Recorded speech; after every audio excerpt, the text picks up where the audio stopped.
So they come out of that state and now they're normal again, and people are like, whoa.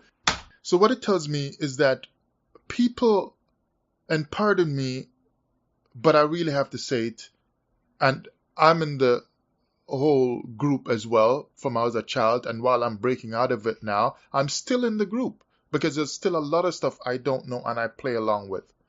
But people are just dumb. We're stupid.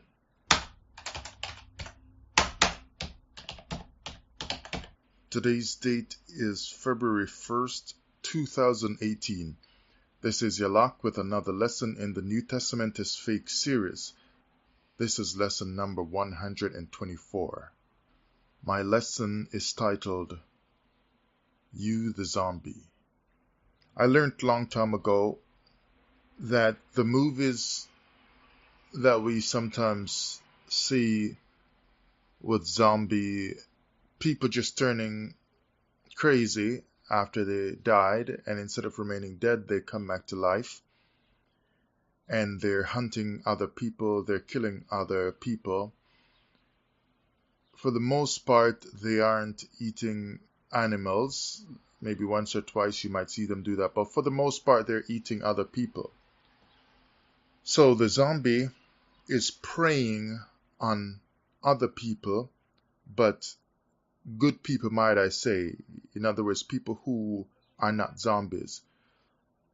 So the zombie isn't really interested in infecting or eating the zombie beside them. They actually work together. The normal operating person is not allowed to exist in the world of the zombie. They can't be left alone in the world of the zombie. They can't remain rational and a normal thinking person in the world of the zombie who can have a regular life. They must be attacked, destroyed, infected, so that the world will be taken over by an infection.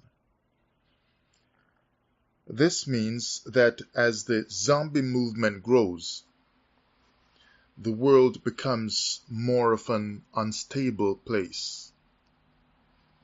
The world becomes more a place, if I'll put it in spiritual terms, since I'm dealing with the Torah, a place where there is no truth, because there is death, because the zombie is trying to kill you. And where there is death, there is no life. If there is no life, there is no truth. But with the zombie, I learned that this is really nothing new. When I was a child, I thought it was just something new that they're doing with the movies, but this is from ancient times. In Africa, some smart person, like some shaman or some spiritual kind of person, would make a zombie out of someone for, whatever reason, just to show his power or to scare the people or for some political advantage. They would poison the person with a drug that they got from a plant, and basically, in the eyes of the village, kill the person. Then later on, they would resurrect the person. But once you learn some more about it, you understand that they were skilled with medicine, and they knew the right drug to get from the plant that would render the person unconscious for a while, and they would appear dead. And so people not understanding that would just think the person is dead.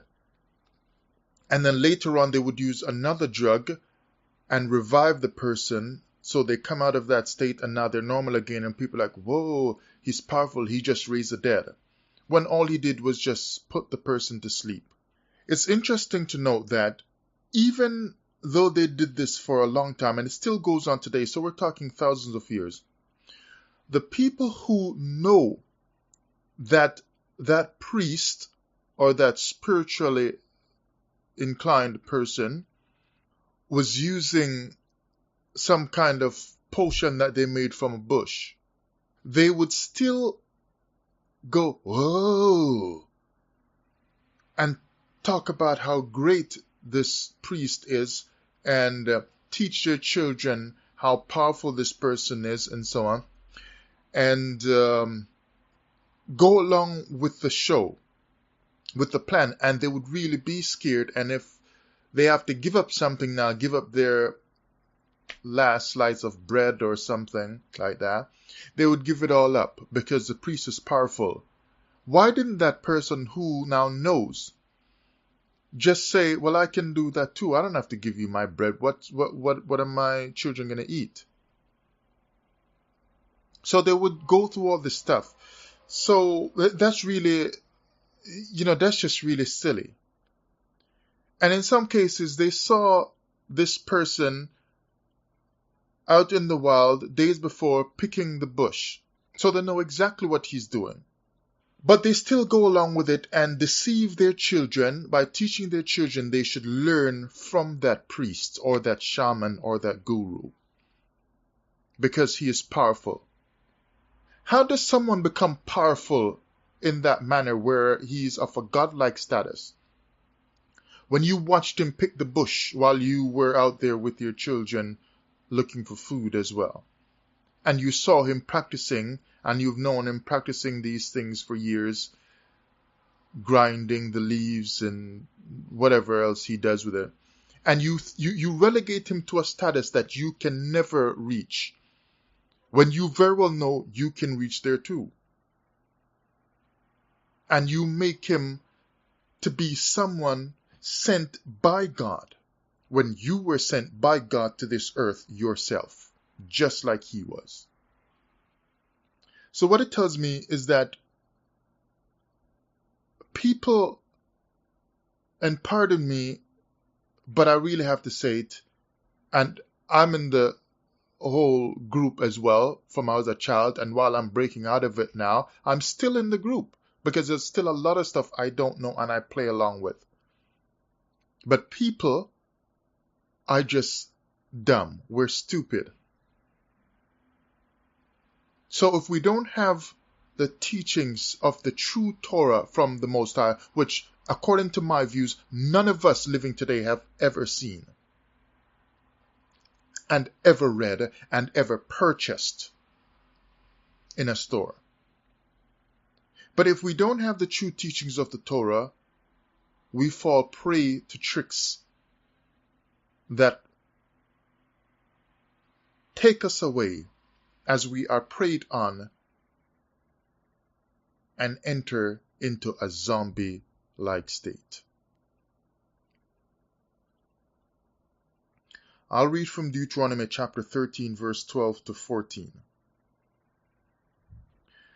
If thou shalt hear say in one of thy cities, which the Most High thy power hath given thee to dwell there, saying, certain men of the children of Belial are gone out from among you, and have withdrawn the inhabitants of their city, saying, let us go and serve other gods which ye have not known. And when they talk about withdrawn, if you get into it, it's really going to lead you to understanding that they are enticing you. They're getting you to go along with their plan. And since this is going to be about other gods, as I'm also talking about Calvary and the New Testament being fake, then their withdrawing is primarily done by teaching. There are other ways that you're going to get people to worship other gods, but primarily it's by teaching. You know, when I say other ways, I mean you can just force someone to bow down to another god with a weapon, and they'll just do it even though they have not been taught anything by you as yet about that god. So you can just get people to do that. But primarily it's by teaching. So they have withdrawn you. They have withdrawn you. They have taken you away by their skillful, crafted teaching. The way they can handle words, thoughts, concepts. So if they have withdrawn the inhabitants of their city and so on, and they said, let's go serve other gods which ye have not known. Now, if they just came out of Egypt, and people are telling you today that this Jesus or Christ, whichever Hebrew name you want to call him by, like I've said many times, if people are telling you today that such a Calvary Messiah links back to ancient Egypt, and they just left Egypt, and it's saying here, other gods which ye have not known, it's letting you know that while these children of Israel were in Egypt, they were not worshipping this God, which is why Moses could come up there and say to the Pharaoh, based on the Most High's leading him, let this people go so that they can go and serve me. Which means that they're going to serve a God that Egypt does not serve. So they got to come out. So then people are telling you today, and writing many books about it, that this Christ came from Egypt, and possibly before, no doubt before. So, other gods which ye have not known, that means that they did not know Jesus in their heart when they were in Egypt. They did not know this Osiris in their heart. Of course, they would have heard of it and so on and known that the Egyptians were doing it. But knowing means that in their heart, they did not cleave to this Jesus or Messiah type God that was picked up later by the Romans and made out to be something bigger and flashy.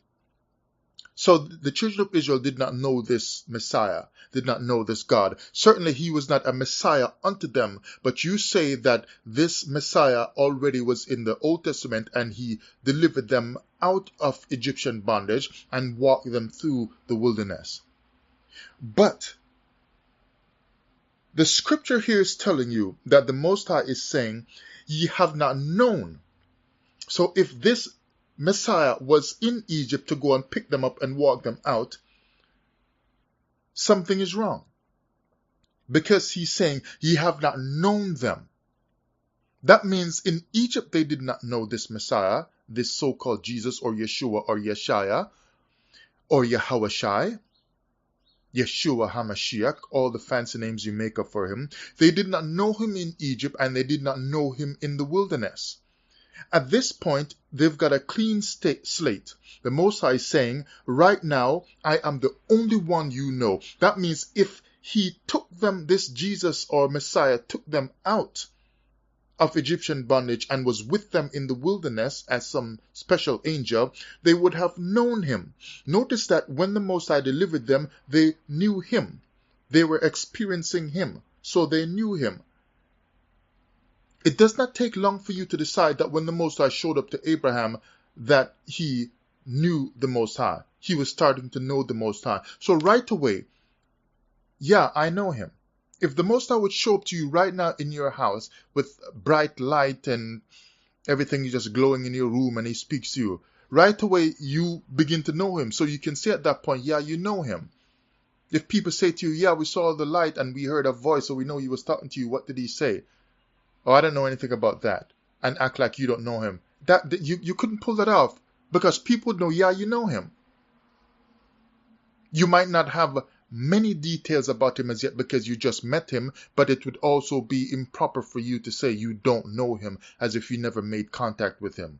You only need one contact with the Most High to begin to know him. So if they made any contact with this Messiah in Egypt and walking all that time through the wilderness, for the years that they were in the wilderness, they would have known this Messiah. But the Most High said, which ye have not known. This Jesus or Yahawashai is an impostor by biblical Torah standards. Torah standards. Hello. Continuing with Deuteronomy 13, let's go to verse 14. So after they've taken them out to say, let's entice them to say, let's go serve other gods, it says, then shalt thou inquire and make search and ask diligently, and behold, if it be truth, and the thing certain that such abomination is wrought among you, then shalt thou surely smite the inhabitants of that city with the edge of the sword, and so on. Basically, destroy the people, destroy the city, make nothing out of them by the time you're done. But he says, inquire diligently, search, you're going to seek it out. Because this is a big deal.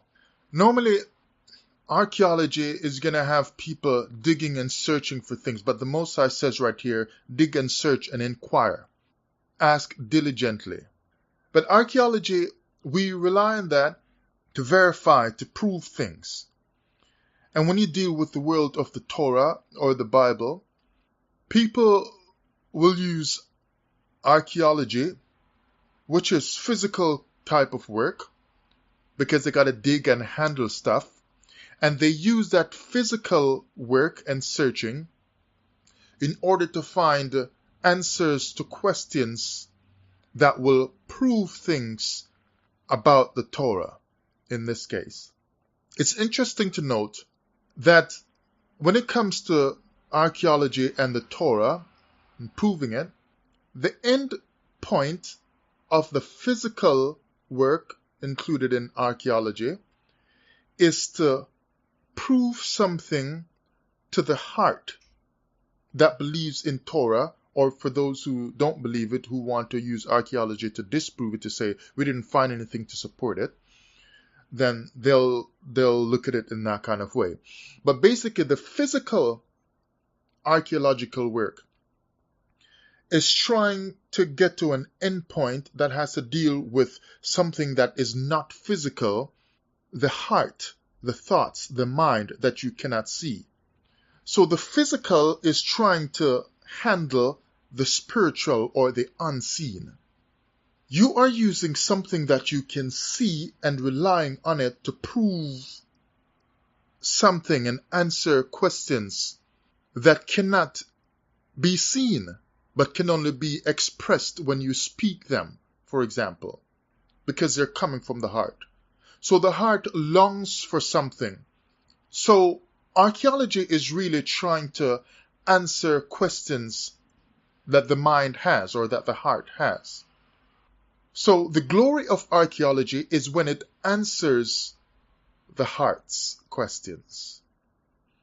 So the heart is the main focus and the main tool in your search. No matter what physical path you take in life to try to prove things, the heart is what's going to tell you the answer. This is why massive deception has been employed for thousands of years. So that even when you find something in the physical, the heart might still wonder because the mind is not sure. So they have to sort of corrupt the mind, or might I say corrupt information, or corrupt how the information is presented to the public, to the world, so that the mind is not sure what answer to select. This is why, with my questioning of the Torah, and some people getting a little bit, they're not sure this brother is like, he doesn't sound like he's for the Torah. You don't understand properly what I'm doing. If the heart is going to be able to decide on truth, and nothing else can do that but the heart, because if the Most High speaks to the heart, it is the heart that has to interpret that word as truth. Because something that you find can look true, or someone can make it up for hundreds of years and do stuff to it to make it look like it's very old, and when it's unearthed a few hundred years later, when they plan to unearth it, it looks like it's very ancient and it looks true. So you will just believe. But because they made it themselves and it is not as ancient as they're saying, it is really not the truth. But the mind might be confused. So what I'm doing is I'm introducing in my teachings now as I'm growing that the heart has to be where it's at. Regardless of how much you study and you learn, it is the heart that has to process the truth. So the Most High said it that way by speaking some things in the Torah so long ago And while I have questions about the Torah, I can see a trend in the Torah that is telling us a way that we can figure out the truth, but we have to grow with it. So each person is going to come along and they will not figure out all of the Torah. They are just going to figure out a certain amount that's been given to them, like the scripture says, a line to the prophets. So each prophet might get a line or something like that, it says. And then you do your work with what you have and you uncover a little bit more of the truth. And then the next person that comes about after you die and you've done your job in figuring out things, they uncover a little bit more, and it goes on and it goes on until in the end the Most High is going to clear everything up and restore the earth and restore the children of Israel and so on. So you have to understand then that when this truth is coming in stages, because someone is digging up something in their mind, digging up something out of the scriptures and trying to compare it with what findings are out there, it is sometimes going to be as scary as a person who is digging the real physical ground and saying, I found this and we think this is how old it is and this is what it says to us. That's going to be scary because other people are going to be like, no, that can't be true. So it's similar kind of understanding. Now, when you deal with Calvary, the sacrifice of Calvary was set up long time ago, from in the time of the Torah, from in the Old Testament days. It is now my belief, by my own investigation and piecing together different understandings from the scriptures as best as I can see it so far, that the sacrifices in the Old Testament were never given by the Creator, and He has nothing to do with them, absolutely. But they were put in either by people who tampered with the Torah, who slipped it in, or by the Israelites who wrote it in because they went astray, thinking it was the correct thing to do, because their fathers who went astray taught them that this is how it should be. And because they were children or they were just getting into the priesthood and so on, they had to just do whatever was taught to them, because if you are young, how do you know that your great fathers of your nation are wrong? So you go along with it. So when they become priests themselves and kings and so on, they think this is the way it should be. And when they look into other nations, they see other nations doing this as well. Everything just looks normal, like this is it. It's just that they're worshiping the wrong gods with their sacrifices, but we are worshiping the true God with our sacrifices. So it gets written into the Torah saying the children of Israel offered many sacrifices, and we think it was the thing that God wanted. But He never wanted any of those sacrifices and never commanded them, period. They were just so far gone that they did not know they were far gone. I was driving a couple years ago in a very bad storm. Now, for years, I think that was the winter of 2013. For years, I've driven through every kind of condition in the winter. I don't stop for anything. This was the first winter that pushed me to the point where I had to pull over on the road and wait a half an hour till it got a little easier to see. The first. I was very surprised. But it came to a point where I was starting to go off the road a little bit and would end up in the bank. Now, I didn't end up, and I got home safely, thank the Most High. But I was starting to go apart. Everything was so white from the snow, and the snow had built up so much that the snow had reached up to the top of the tire. That's how bad it was. It was very hard to get through. I had to be driving slow as much as I was stepping on the gas. But that's how bad it was. But because the snow was rising to the level where everything was just looking like just one white blanket, I couldn't see much differentiation between the snow laying on the ground where I was driving and between the bank on the side where the snow was supposed to be a little bit higher. The whole thing was just getting to the level where it was just all one white blanket. I couldn't make out contours or lines of snow easily and so on. I couldn't. I just had to use, for the most part, the street lights that I could see, but it was country air, so there weren't many street lights.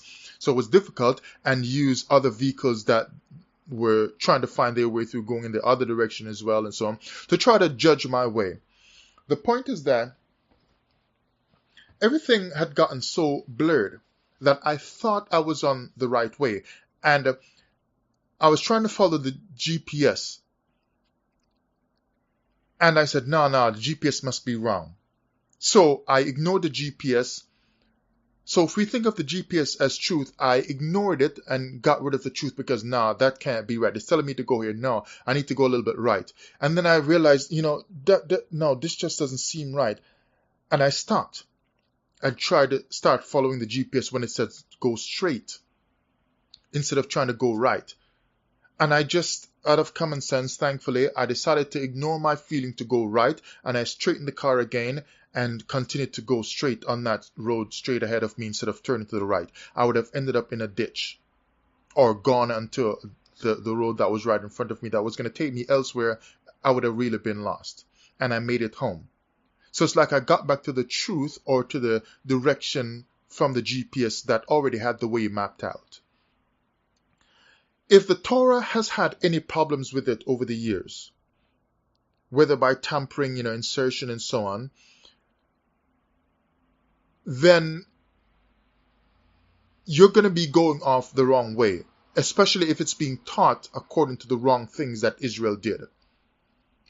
You have to be able to look at the initial things in the Torah and say, no, this was the original way, and go by that. That's what I'm doing right now. That's how you have to understand my approach. So Calvary's sacrifice was set up long ago in the Old Testament. So that means the Torah sacrifices were inserted into Hebrew life or scrolls to gradually massage the mind to receive Calvary when it arrives.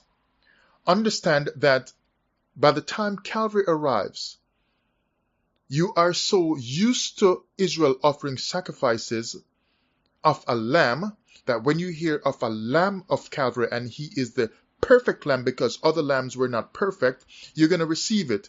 And that does not make any theological or Torah sense. Because if this Calvary Messiah, this Jesus, was the perfect lamb of Calvary, what does that really mean? You mean the other lambs were not perfect all along when Israel was doing them, when they were supposed to have a perfect or unblemished lamb, or they could not use it? So if they were offering perfect lambs, perfect meaning by their standards that was written in the Torah, how can Jesus be heralded on Calvary as being perfect as if other lambs were not unblemished? As if other lambs were not untainted? So if Jesus was untainted, meaning he's sinless, he's well chosen, then didn't the Most High give the standards by which to tell that the lamb in the Old Testament should be chosen? And if it's by his standards, that means they were all chosen in the Old Testament by the instruction of the Most High, because that's the only kind of lamb that would work. That means Jesus and the lambs from the Old Testament were both chosen by what the Creator says. But herein lies the problem. Jesus is not unique because the other lambs were also chosen by what the Creator said, but the Creator also said, don't do no human sacrifice. So does that not disqualify a so-called perfect human lamb on Calvary? But in Deuteronomy chapter 13, it does say, if they withdraw you and say, let's go worship other gods. The withdrawing there from Deuteronomy 13:12 to 14 means they have done something to your mind. They have convinced you by skillful teachings. They have withdrawn you from the real instructions the proper instructions that make sense and is from the Creator. People today, whether Israelite or not, are so far off the mark. The earth has been withdrawn, not just the Israelite. Because Calvary is a withdrawal of the Creator's commandments. So now, I thought this morning, if we are going to try to get back to finding the truth, the Torah has to be revamped, according to what I think, and you have to go back to the start. Like sometimes you hear the term, let's go back to the drawing board. You got to go back to the start. And so I think the most important story in the Bible or in the Torah is that of Adam and Eve. It is the basis and foundation of Torah. No precept or story later on in the Torah can be properly appreciated and understood if the foundation that it rests on, which is a story of the first man and woman and the place they were living in, the house of the Lord, or Eden, the garden of the Lord, is not properly understood. If it is ignored, you're going to run off the road with the rest of the Torah and with the rest of what Israel did. No wonder Israel went astray. I've said in many lessons talking about the real Hebrew language that no king of Israel seemed, or prophet, seemed to want to go and look for Eden. None. They didn't care. You're telling me the priest did not care about trying to go back to find Eden, to say to any Israelite king, let's go find Eden? You got people today who want to go and visit Göbekli Tepe and places like, what's this other Druid type place they talk about? I can't remember the name now. It slips me, with the circle stones. I usually remember, I don't know why I'm forgetting it now, but I think you would know what I mean. And other places that they say were spiritually charged from what was done there in ancient times. People are going there today and have gone these places all over the earth that they say are spiritually charged for thousands of years. But the only place that was dynamically and spiritually charged in a unique kind of way, the Garden of Eden. No Israelite priest that's connected with the Most High, that hears from the Most High, our prophet, wants to go and connect with that place to try to see if they can find something more from the Most High. None of them. And you tell me something's wrong with how I'm thinking. How can there be something wrong with this? If you're going on vacation right now with your family and you got the money, it's all paid for, or you're about to pay for the ticket and so on and the hotel and whatever, and you suddenly hear in an overwhelming kind of way with, very strong proof that this is, let's just say now it's not almost, or let's just say it is proof that it has just been proved that the Garden of Eden is such and such a place. And the cost of the ticket is probably just going to be slightly less than what you're going to spend for the vacation you're going on. You're telling me flights are available and you're not going to switch and say, let's go there instead? You just want your foot one time to touch on the ground of Eden, the Garden of Eden. And the reports are telling you from the people in the area that all kinds of powerful things happen there and people are getting healed and migraine headaches go away as soon as they walk through the garden, and people with ulcers and whatever other conditions, Parkinson's disease, everything, as they walk through, when they touch the leaves or whatever, they eat the fruit from it, they get well by the time they walk out. As they're walking through, all kinds of things happen. Wonderful and brilliant ideas come to them and they can see the way through how to go and revamp their business and restructure this and that, and they know they're going to make money because the height and the level of information that just comes to them in their mind when they walk through, everything is uninhibited. They're just like, man, they feel powerful. You're telling me you're not going to switch plans and buy that ticket to go to walk through the Garden of Eden, knowing that by the time you get back, your life is going to be changed From the ideas you come back with, you can see your way through. Possibilities are just like running rampant all throughout your house. You're bouncing off the walls when you get home. I mean, everything is just different.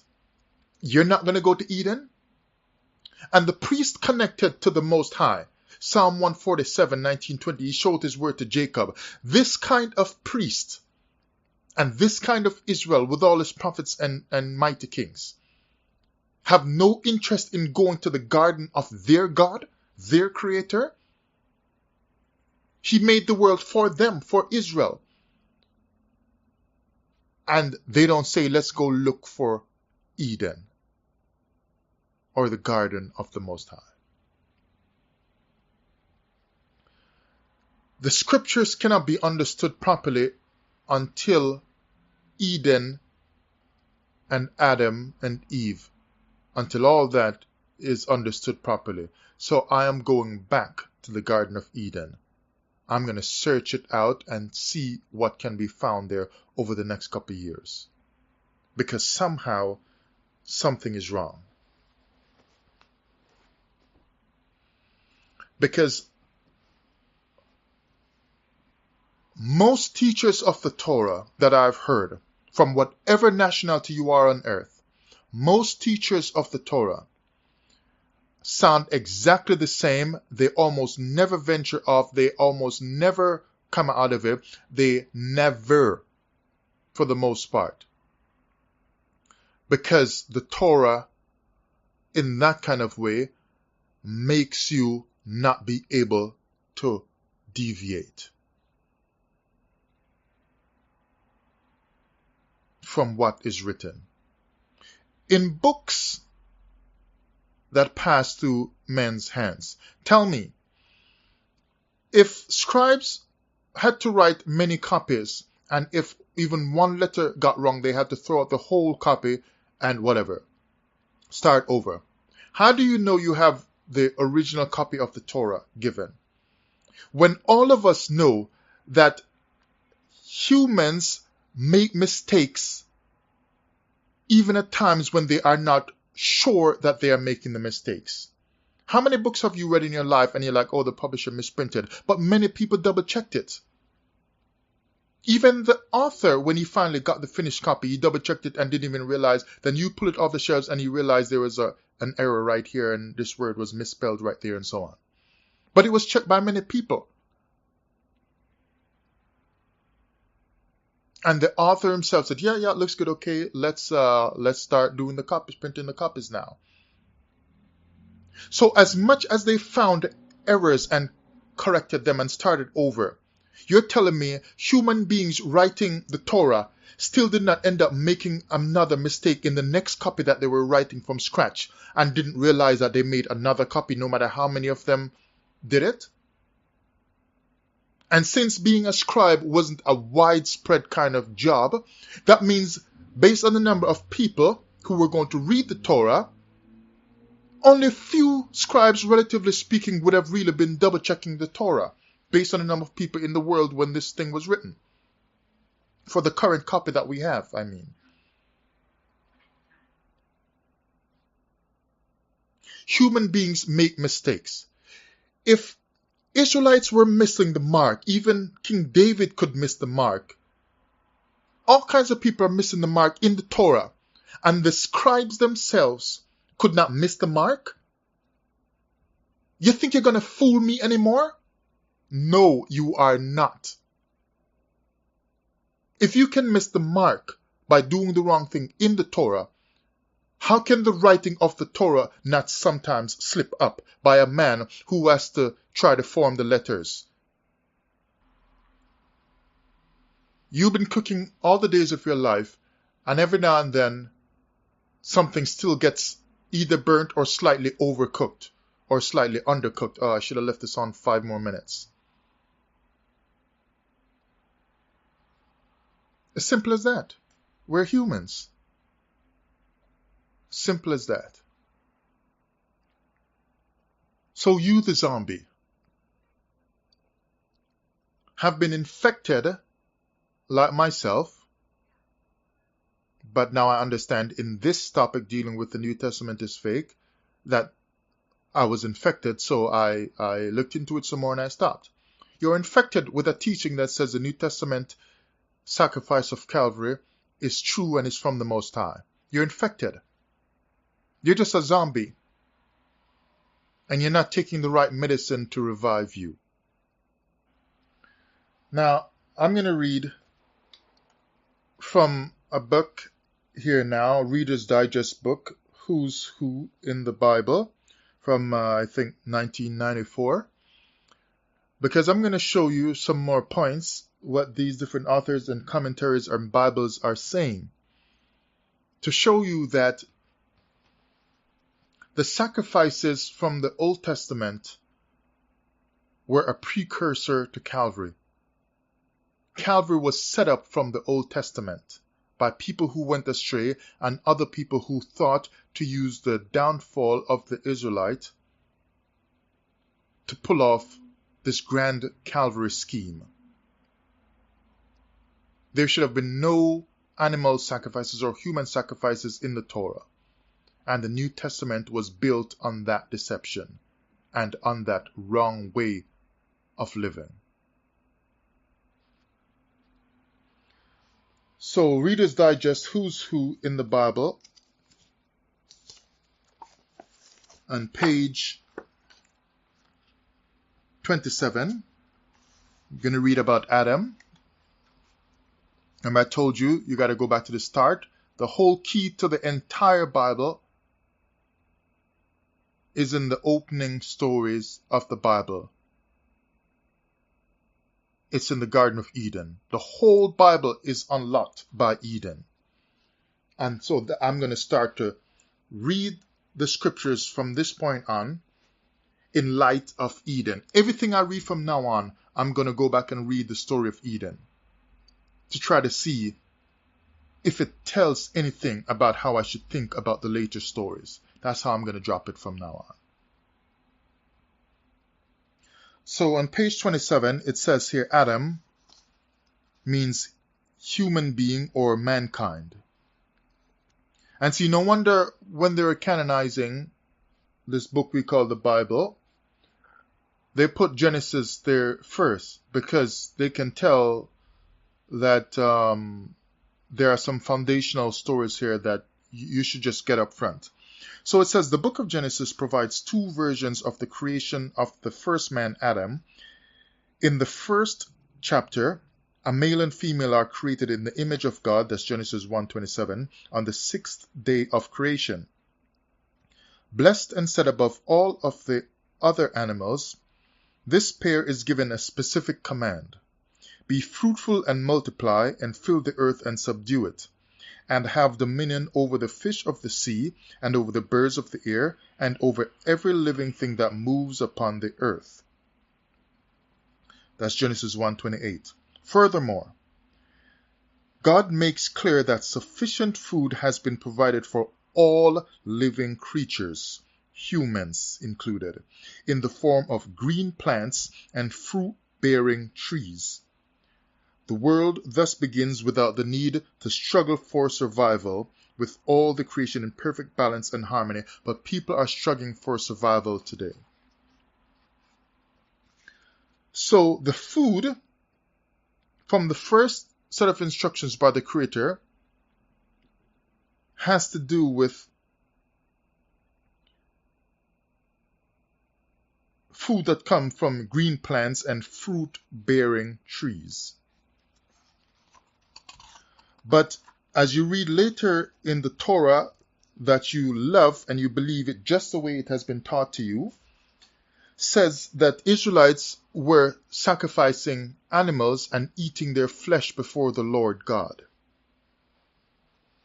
But the original instruction, which the Most High punished the people for and kicked them out of Eden for not following the first instruction that they got from him, says you should be eating the food of green trees, greeneries, and so on, and fruits. And he punished them for moving away from that, for eating something that he told them not to eat. But later on, they start eating other stuff, like in this case, animal meat, and someone will teach you, because they're skilled in the Torah, that because mankind had done all that and whatever, and the big judgment of the flood had wiped out all the trees and so on, that the Most High is saying you gotta just keep on eating animals now. That's why I tell you, the people who are skilled in the Torah, they don't deviate easily. They just regurgitate the same stuff. It's like a cult on earth. Because you're telling me the Most High, if one of the sins is that the Most High is punishing the earth and wiping it out because people are eating meat as one of the sins, as many believe, then after he punishes the earth, then he's going to tell the next people who apparently were not eating the meat, maybe. Then after he kills the other people for eating meat, among other things, then he takes them off the boat, being now righteous and clean, and tells them to corrupt themselves by eating the meat that the other people were just killed and slain for doing. And you tell me your God is not schizophrenic? Like he doesn't have a double mind or something? I'm going to kill them and wipe them up because they're eating meat. But as soon as you get off the boat, make sure you eat that meat. Doesn't that confuse the mind of the people coming off the boat? I mean, I don't know. Because you see, the problem with the Bible is that people withdraw you, like Deuteronomy 13 says, withdraw you with their teachings. Because the ones who don't deviate from the special teachings that they've been given, they'll always have another answer to tell you why the common sense answer does not make any sense. They'd rather tell you a spiritual understanding of the Torah lets you think of it like this and that is right. But your own mind that is built with to have and function with common sense tells you the Most High, the Creator, cannot kill people for eating meat and come off the boat telling you to eat meat. And you will throw away your common sense for a Torah understanding that you cannot arrive at yourself, because you don't have the time to study and be skilled in the Torah and spend 30 years learning it, from buying all kinds of books that you can't afford because you got to pay your hydro and your rent and your mortgage. And only a few, relatively few compared to the rest of the people on the earth, can afford to do all that and pay for all these expensive books. But the Creator gave you a mind that can think and process things. It functions based on common sense, and somebody has a book that's skilled in the Torah and in the Kabbalah and tells you if you don't have this spiritual knowledge, your common sense does not matter. But Adam never read anything Kabbalistic. He never read anything from a Torah book. He just had his mind to think based on what the Creator said. And they teach you or withdraw you so that you get rid of your common sense, while you are not understanding that those same animal eating of flesh, just like Israelites eating animals after they kill them, is just building up Calvary that should come later in the future. Animal eating, as far as I'm finding so far, is a part of animal worship. So Israelites, in my book, were doing animal worship on the pages of the Torah while they were serving the Most High. Tell me some more stories about your Torah and how proper it is. How you've got the right Torah today because they found it in the Qumran caves. Tell me again, please. Louder. Can't hear you.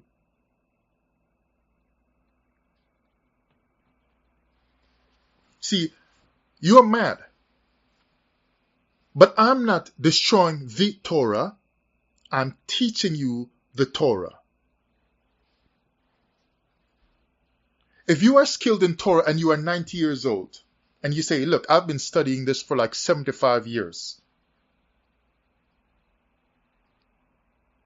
I speak 5 different languages, including the Hebrew that it was written in. All that means to me is that, yeah, you are well studied, well learned, you've got a lot of experience with the Torah, But it also means to me that you, being 90, never lived at the time when these things happened. So since you read many books and learned all these things to teach me about the Torah, you just have more years of reading a book that was just written a few years before you were born, and some of them written while you were living. No different than what I'm going to do. Both of us are in the same boat. It's just that you were born a few years before me. So you never saw the things happen. You never saw how they started. You were just relying on a book to tell you this is what happened. So if you read those same books in your 90 years and you say, this is how I will teach you Torah, that people should kill animals and sacrifice them and then believe in a Calvary lamb, then why is yours more superior to me reading some of those same books and coming out teaching that is not the proper Torah? That was a deception because the Israelites went astray. This is the proper understanding of the Torah. I don't know how y'all gonna handle me. Not because I'm tooting my horn, but after all the deception I've suffered from reading the Bible, I'm just choosing some common sense now. I want to test this book. I want to prove it. If it don't make sense, I'm done with it. But some things, well, I don't want to deal with them anymore because it's just straight up deception and it's clear to see. Other things I don't want to deal with anymore, but I can't quite tell where it should fit, if it's just like should be thrown out permanently. Those things, I just got to leave them behind until I get more study or until the Most High returns to the earth, so to speak, to clear things up and tell us all what the truth is in all the other areas that we couldn't quite figure out. Because some things are just so muddled up that we can't figure them all out. Some things are just going to be left to the Creator. I can't know it all. But I'm not going to go another day without questioning the next line I read in the scriptures. If you find stuff in the Qumran caves, you still have to prove to me who put it there, when they put it there, biggest of all, who wrote it. Because as much as I'm checking, it seems like the Torah was for the most part put together in Babylon when the children of Judah went into Babylon in captivity. But here is now the problem, is that as I study further, I found out that there were fake Jews in Babylon as well. And it was around the time of Babylon that the Torah started to come together. Do I need to say more about that for you to start to think some thoughts? That there were two kinds of Jews or two kinds of Hebrew type people there, one real and one fake. And the book came out of that time when the Hebrew that went into captivity from Judah were not ruling over themselves fully anymore. And the book comes out of that time and you find out that other people were there who were learning from them. Listen, Canaanites were already in the priesthood from old times. They went into Canaan. They didn't drive them all out. Canaanites came in. Even Kenites came in to the priesthood. So you see how animal sacrifices and so on could get in because Canaanites loved their animal sacrifices. I told you, Calvary is a Molech sacrifice. And somebody's going to tell me now that the Kenites are Cain.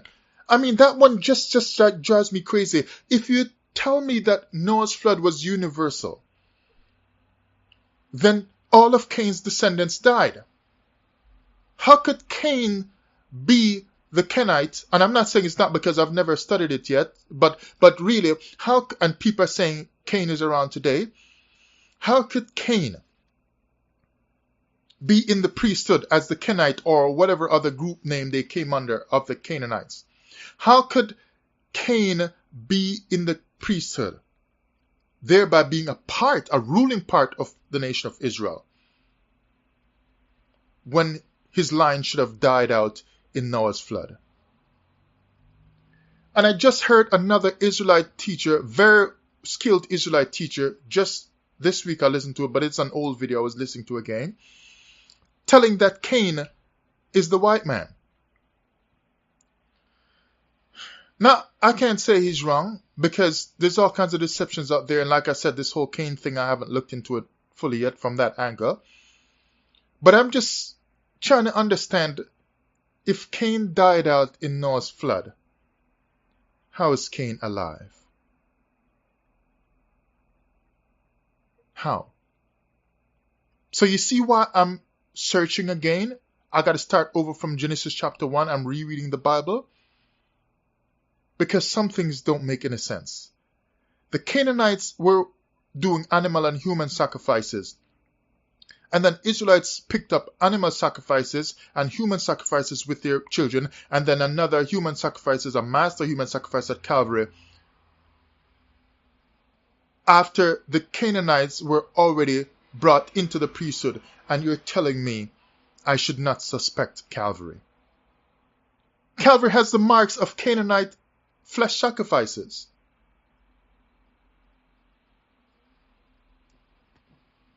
The problem is some of us are not willing to grow in areas that make us uncomfortable, only in areas that keep us comfortable. So you seek out all the regular teachers that teach you all the same things. Real strong growth comes when you are uncomfortable.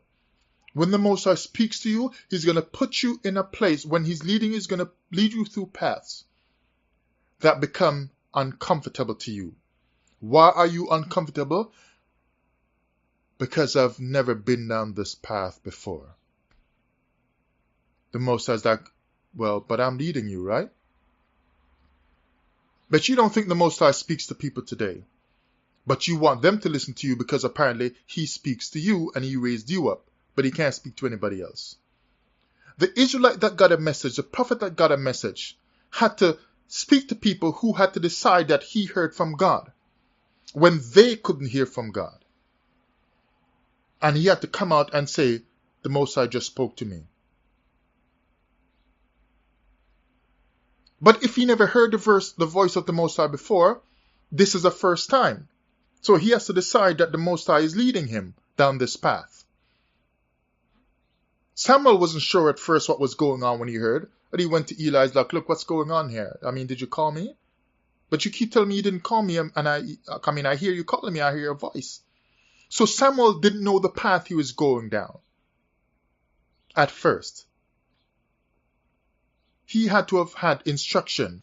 And you say, yeah, because somebody had to teach him. Well, who taught the person who taught the person who taught the person who taught the person? That first person, if you go back, would have been Adam, according to the Torah.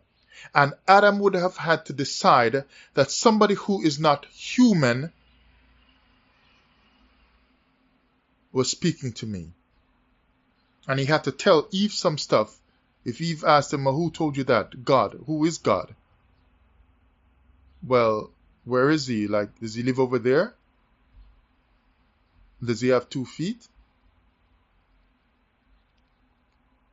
So Adam, the first man, had to tell Eve something, and in the end, he had to tell her, look, he don't look like any of us. That's all I can say. Like, I just heard a voice walking.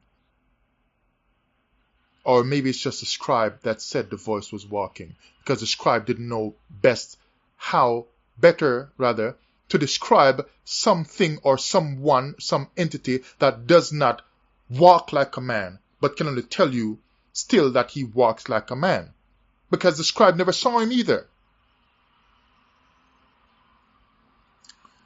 I don't know, let me move on. So your sacrifice that makes you a zombie was already done in the Old Testament, and it was just a setup for Calvary. So they did all kinds of burnt offerings. Let's run now to Jeremiah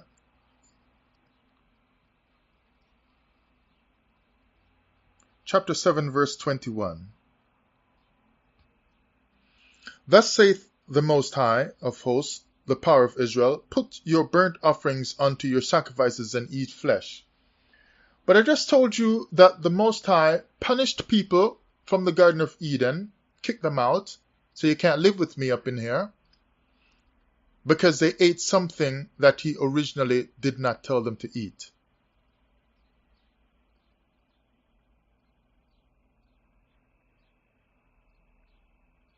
He did not tell them to eat this particular fruit from this particular tree, and they did it, whatever that fruit really was. But he said, eat the greeneries and so on, and the fruits from the fruit-bearing trees. Now he's going to tell them to eat flesh from the sacrifices you teach me that were made from animals like lambs. So is that a change? To Noah and them off the boat and say, now start eating animals? Is that a change? But you tell me Malachi 3:6 says that the Most High says, I am the Most High, I change not. That means the Most High never changed. Something so foundational as don't eat this, and if you do, it's going to bring you into judgment.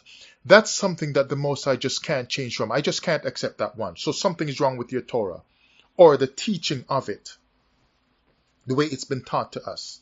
But I'm teaching you, I'm delivering to you a different Torah, because Torah needs to be retaught in a different kind of way.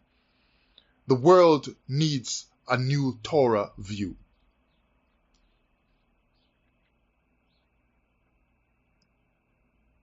Psalm 51:16, for thou desirest not sacrifice, else would I give it. Thou delightest not in burnt offering. Those same burnt offerings you said the Most High was pleased with. I got a problem with that. I've covered it before in another lesson, so I won't dwell on it much here. But definitely, yeah, I'm going to be talking more about these sacrifices as time goes on. Hosea 6, verse 6. For I desired mercy and not sacrifice, and the knowledge of the Most High more than burnt offerings. You see that knowledge, teachings, truth, not animal sacrifices, burning of animals, and eating them as well. Run on to verse 8. No, sorry, chapter 8, Hosea chapter 8 and verse 11. Because Ephraim hath made many altars to sin, altars shall be unto him to sin. All these dropping of animals on altars to kill them and sacrifice them and then eat them afterwards like you are a zombie, feeding on meat, feeding on flesh. All these many altars were a sin unto Ephraim. It looked like Ephraim just went to town with it more than Judah. At this point anyway, because we know Judah ended up getting in deeper into the act as well. Well, originally they were one anyway until they split. Anyway, Isaiah chapter 66. And verse 3. He that killeth an ox is as if he slew a man. So it's telling you right away that and just based on it, you just understand that he's saying you shouldn't be slaying men. But you're going to slay a man in Calvary and say, this is our sacrifice unto the Most High. So he that killeth an ox is as if he slew a man. He that sacrificeth a lamb as if he cut off a dog's neck. So when you have your perfect or your unblemished sacrifice in Leviticus of a lamb and so on, and later a lamb of Calvary, it's like you're offering up a dog to the Most High. Like you cut off a dog's neck. He that offereth an oblation as if he offered swine's blood, like, my goodness. He that burneth incense as if he blessed an idol. Yea, they have chosen their own ways, and their soul delighteth in their abominations. That means all the things listed in this verse here, he's saying it's an abomination. So sacrificing of lambs, all those lambs in Leviticus and Deuteronomy and all over the Torah and in the history books and so on of the Torah, and the sacrifice in Calvary, these things he's saying they are abomination. But when you become a zombie, you are not a regular thinking person anymore. So your mind doesn't work right. That's why you see them always just walking, as soon as they see a regular living person walking, they start going after them. So the regular person now has to run for their life. Because a zombie can't think anymore with a proper mind that they should not be killing people. Because the mind has been destroyed.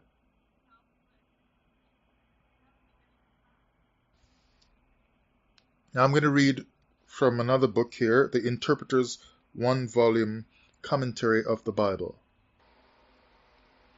And this is going to be about Genesis 9, where they come off the boat and we are taught that the Creator is telling them to eat animals. I look in Genesis 9, verse 3 and 4. Every moving thing that liveth shall be meat for you, even as the green herb have I given you all things. So now he's telling them you can treat animals the same way you treat the green herb. You can eat them the same way you eat the green stuff. But the flesh with the life thereof, which is of the blood, ye shall not eat. You see, I noticed this thing in Torah, which I call a trick. Is that the Torah will tell you something that in my mind is wrong, but it adds on a condition to let you know that doing it in a different kind of way is what is wrong. So, for example, as far as I'm seeing, it's wrong to eat animals because the Most High is just wrong. I'm going to be showing that some more in the scriptures as I do other videos, based on how I see the Creator thinking and instructing and so on. But they just add in a condition and to say, you can eat the animals, but if you eat it with the blood in it, then it is wrong. You see that? It's like they're telling you, don't eat pork, don't eat shrimp, and so on. When the reality is that you shouldn't be eating any of these creatures. So the condition is added on, but don't eat this kind and don't eat that kind, but you can eat the other kinds, when all the kinds of them should not be eaten. So you're there proud about how holy you are, how set apart, and you're cursing other people because they eat pork. When you're eating another kind of animal. So now the commentary here says, reading on Genesis 9, verse 1 to 7, it says, this strange P editor now, it says, P considers the post-Diluvian age to be guided by divine moral enactments which have been modified from their original form at creation. Modified. P, a mysterious editor or author, who don't leave any way for us to find out exactly who he is and when he lived and so on, and who his brothers are, so we can trace him and see if we can somehow find where he was sitting in a cave or wherever when he wrote this stuff, to see if he left the unfinished manuscripts and so on down at his foot or on the table, so we can see how he was working up to building up all of these editing stuff that he did. But anyway, he's telling you here that these instructions are being modified.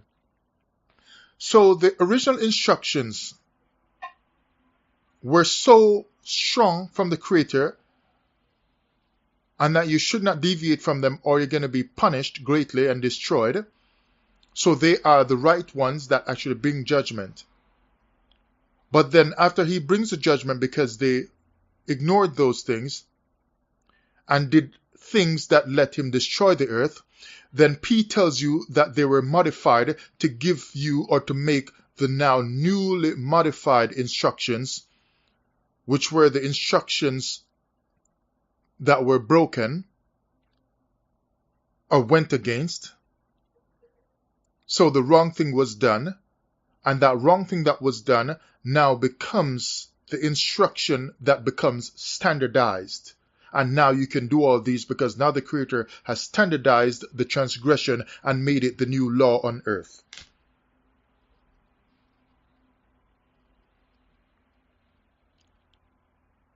And now I'm not going to charge you for all of this. I just want you to think for yourself. I just want you to think for yourself. The instructions were so strong and carried consequences that would destroy the earth. So the Creator said, do not break these. The most famous, obviously, is going to be the tree. Don't eat from that particular tree.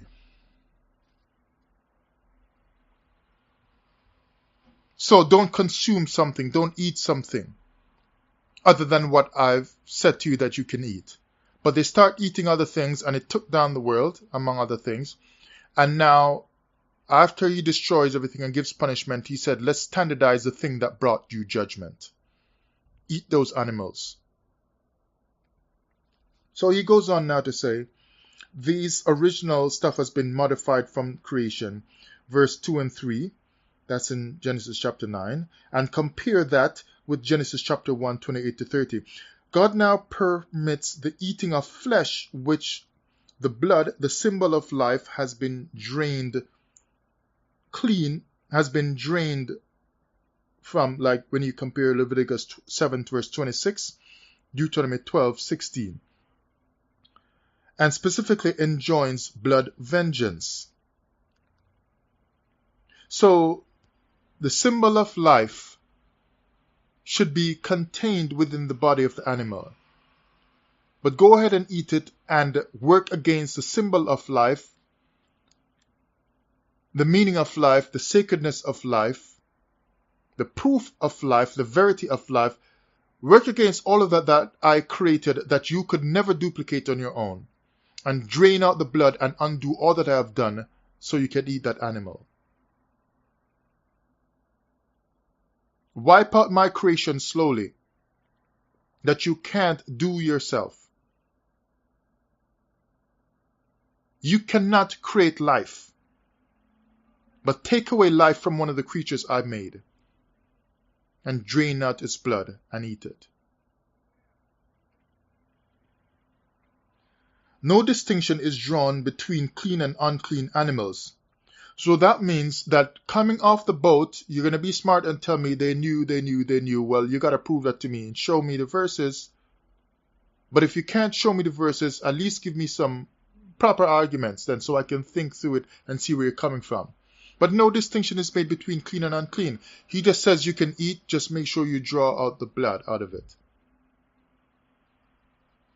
So they can just sink their teeth into any animal according to what the text is saying. So if there was distinction like you're telling me, they would have known, Noah would have known which animals to eat and not to eat. Where is that law from? Before the children of Israel came out of Egypt to get Levitical laws. Where did Noah get it from? Does not tell you that the Torah was given before that? Before this Torah that we have at Sinai? It's telling you that the Torah then, if that's your thinking, was already given pre-Noah's time. That maybe Adam had a Torah with all these different things. Possibly. Or someone else along the way. But obviously, if Noah could differentiate according to what you're telling me between clean and unclean, so he wouldn't have been eating the unclean ones like a pig, why are we told that the Torah was dropped at Sinai? If that's just the launching of the nation of Israel, then that's different. I can understand that. But then that would just simply mean that people like Noah had a working copy of the Torah before. So this Torah we have from Qumran is not the original.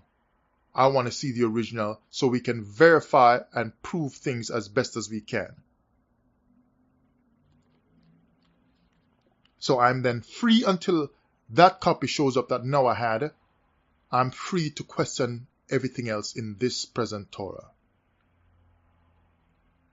This is the public Torah that the public has been given. And it's got some problems with it. It does not satisfy common sense. You know, common sense that makes you not keep your hand on the stove that's hot if you accidentally touch it. That kind of common sense. It beats every written work.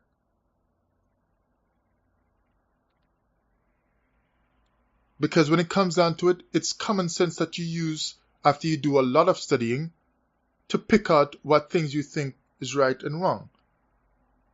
You get an exam, it's common sense that you use to reason through stuff to pick the right answer. Common sense is the basis for how you just go through life. For how you decide to sit on a chair because it is there, or not try to sit because the chair is not there, because you're going to fall and hit the ground, probably hurt your back. Common sense. So my common sense tells me that if you're telling me Noah knew to eat the clean and the unclean, how would he have differentiated where's the concept of clean and unclean coming from if the Torah was not yet given in his time or before? Because if Noah is just making that up, then we don't got no reason to go by it, because God never gave it. The man just made it up on his own.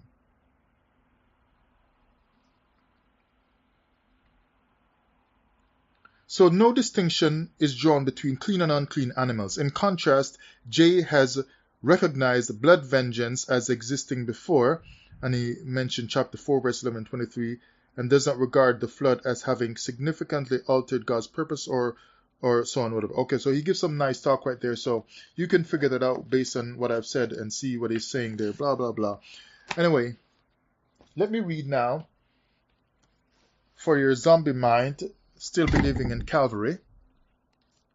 Let me read now for your zombie mind, still believing in Calvary, from the last book, the New Oxford Annotated Bible with the Apocrypha. I'm going to read something here because I'm trying to show you that the sacrifices with Israelites killing animals and eating them before the Lord, that looks like Israelites were zombies. Like on some fetish and so on, just hovering with priests around a table that you might call an altar, and like the zombies eating somebody that they just killed in the movies, and they can hardly, only really do they get up to go and chase somebody else. They have to actually see someone come out in the open to try to leave that body that they're feeding on to go. They're not just going to just stop eating the meat to just go check that empty house to see if somebody is in there. No. The person has to come out trying to run for them to stop eating, to go after them. But they're just in a frenzy, just eating up the body.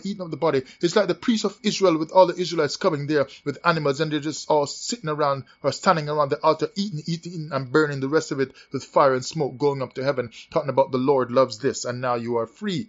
They have atonement and so on.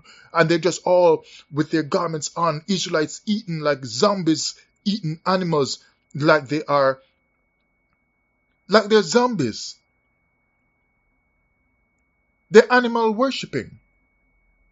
That is the picture of the Israelite that went astray.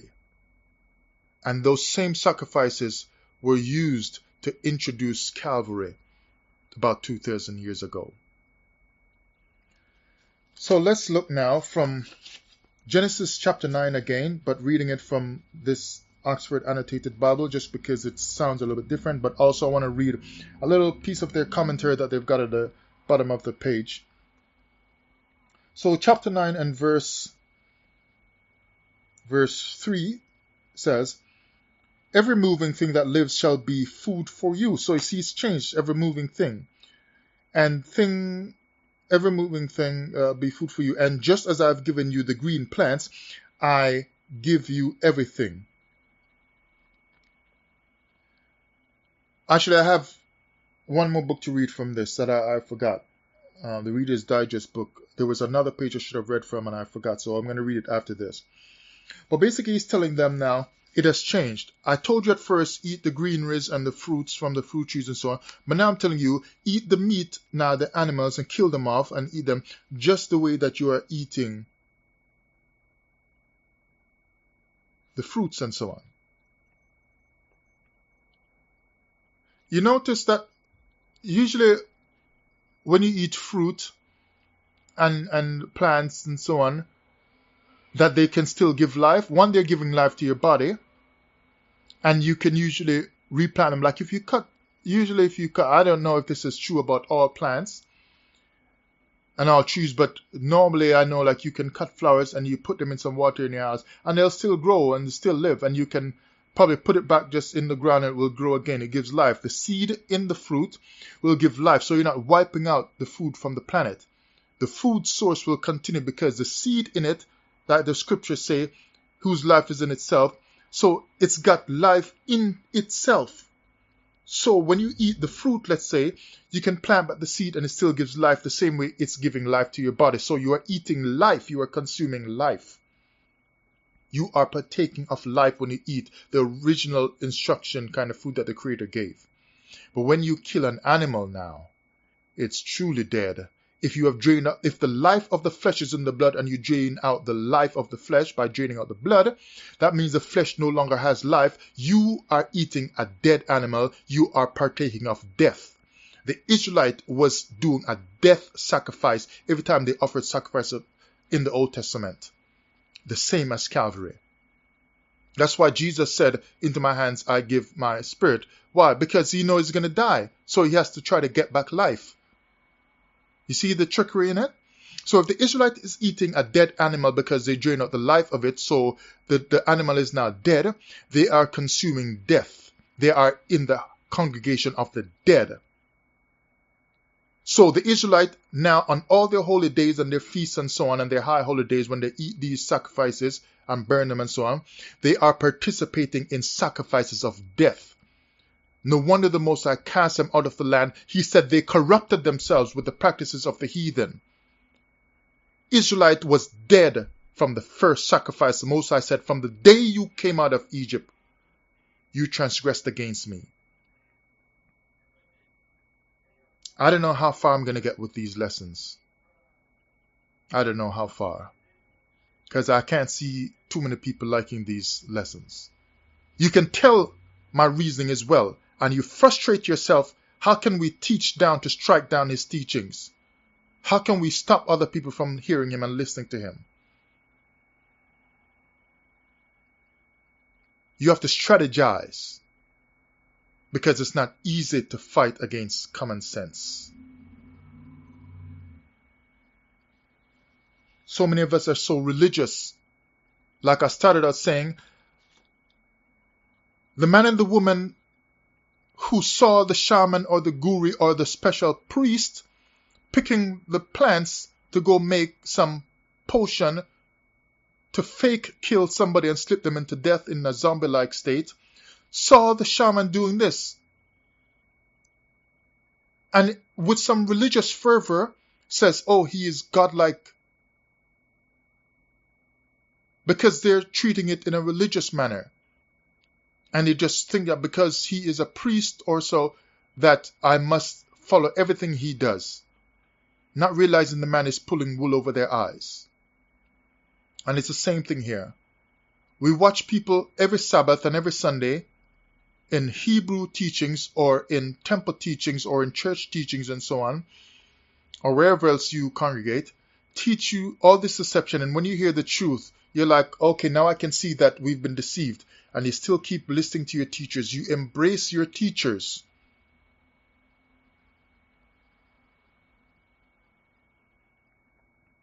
You have no power to break away because you don't love truth. Because you're already a zombie and your mind don't work. But the Most High is saying, if you will just cast off all of those things and start anew by taking on my Torah again, then life comes into you. I've put before you two paths, life and death. Choose life that you may live. And because you're choosing these sacrifices and this Calvary sacrifice, you just continue to be dead. You're walking and you're moving and you're teaching Torah if you're a teacher as well. You're preaching if you're a pastor as well on Sunday morning. And because you think that you have life, you think you're alive because you got up and you got ready, you studied, you prepared your lesson, you're preparing for the next holy day or for your next church convention. And you can't see that the only reason why you're functioning is because zombies do function. They look like they're alive. But only the person who is truly alive with the proper knowledge of the Most High can tell that one is a zombie. Run from them.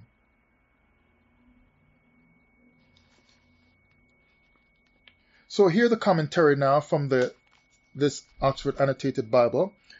God's covenant with Noah includes all human and non-human creatures under divine promise and law. So now you can eat anything, whether it's human or non-human or flesh. The new age the new age opens with a renewal of the blessing given to human beings. Why are you trying to go back to that old time religion when God brought a new age? People crave, go back to old things, original things. The reason why you want to study Paleo Hebrew is because you are not satisfied with what is here. That means old things rule. Old information rule. Well, the oldest information we have, according to Torah, in these kinds of teachings of things biblical, is that Adam was told what to eat, and it did not include animal flesh. So Israel offering animals to the Most High and then eating them was wrong, according to original Torah instructions. So the new age opens with a renewal of the blessing given to human beings as well as non-human creatures at creation. The command to exercise dominion is qualified by permission to eat animal flesh, but not with its life. So basically, it's telling you right there that here is another person skilled in the Torah, skilled in the scriptures to be able to make a well-selling Bible. Is telling you that a change happened. And instead of going back to what was there originally, you and I, we went along for years and years with the change. And then say, we're all about that old time stuff. No, you're about the new time stuff. Let me see if I can find it again and then close this out from the Reader's Digest Who's Who in the Bible dealing with Adam. So I read from page 27. Let me see if I can find it. Page 28.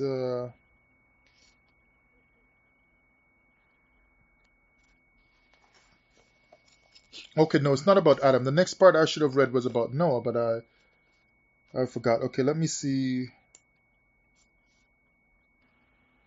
Look at this part on page 325.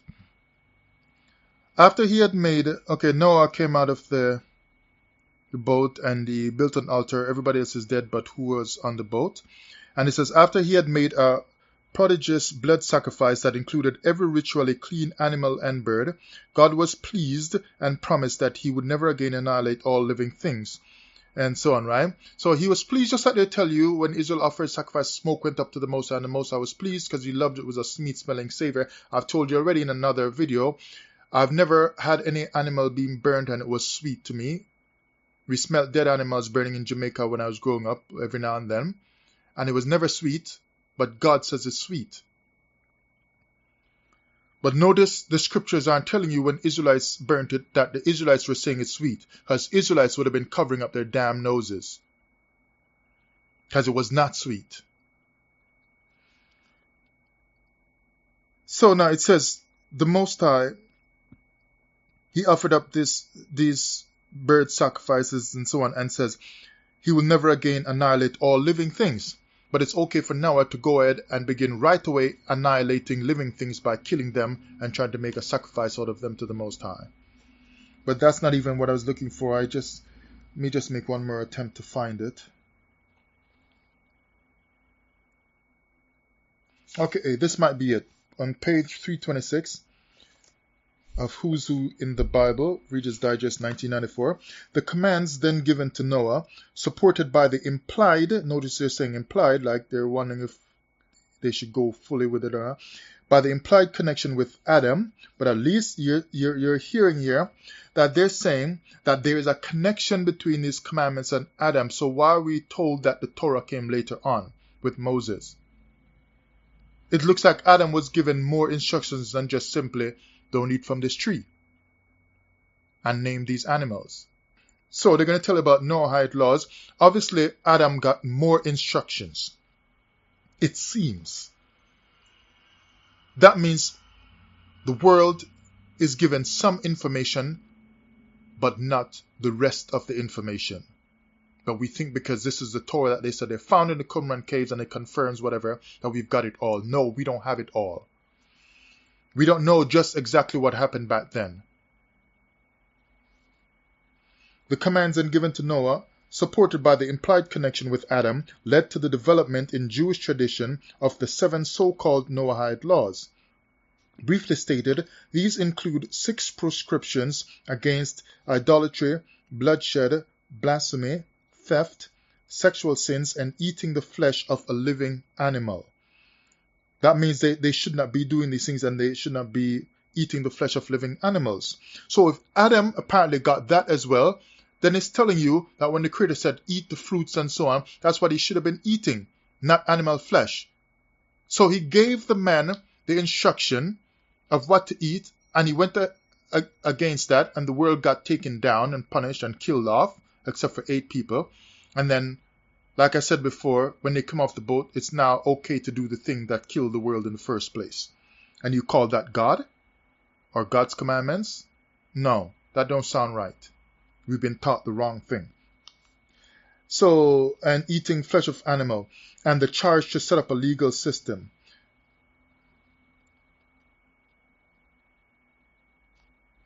So, okay, I'll stop right there. So, obviously you're seeing here that something is wrong with the sacrificial system in the Old Testament or in the Torah. And as I get more into really studying the sacrificial system and how the Levitical priesthood functioned and so on, as I learn more about that, I'm definitely going to be talking some more about this. The sacrifices were set up to deceive us into receiving Calvary.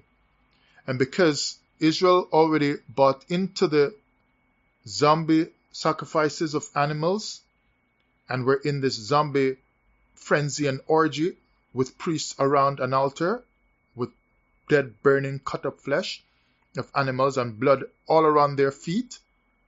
Picture that. Is that the picture of holiness and set apartness in a nice picture? Blood all down the Kidron Valley, blood, blood, blood everywhere. And they're in this frenzy like, rah, rah, rah, give me a piece of that meat. Priests sometimes fighting over the meat and so on. They took the best of the meat sometimes. And fighting over it like, and the blood everywhere like that. Is that clean? You're talking about sacrificing a clean animal with the uncleanness of the blood all over, splashing all over the place at your feet. You're walking all over blood and so on. And you say that it's clean and that is righteous and holy and set apart before the Creator. You just slaughtered his animals. And it's just a precursor for a bigger slaughter at Calvary, the slaughter of the so-called Son of God.